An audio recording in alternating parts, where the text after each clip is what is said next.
Welcome to Samba Samba. Enjoy the video. You begin by checking the enamel. Look for chips or hairline cracks because damaged enamel changes heat behavior. Next, wash the Dutch oven with warm soapy water and dry it completely to remove factory residues. Once done, place it on a burner that is slightly smaller than the pot base to avoid uneven heating. Use low to medium heat to start. Add a thin layer of oil or butter to prevent sticking and let it warm gently for a minute before adding ingredients. You want to control temperature transitions. Sear meats on medium-high briefly for color, then reduce to medium or low to maintain an even simmer. The enamel holds heat, so abrupt high heat risks food sticking. Stir with wooden or nylon utensils to avoid scratching the surface.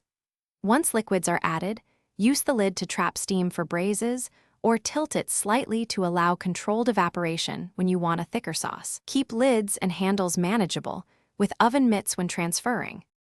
Finish by reducing heat and letting the pot rest off the burner for a few minutes so residual heat evens out.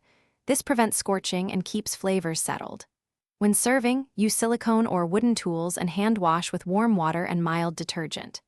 If food sticks, fill with warm water, add a tablespoon of baking soda, and simmer gently for 10–15 minutes to loosen residue, then clean with a non-abrasive pad. If enamel chips, stop use and consult repair guidance to avoid. Thanks for watching. Consider subscribing if we helped you.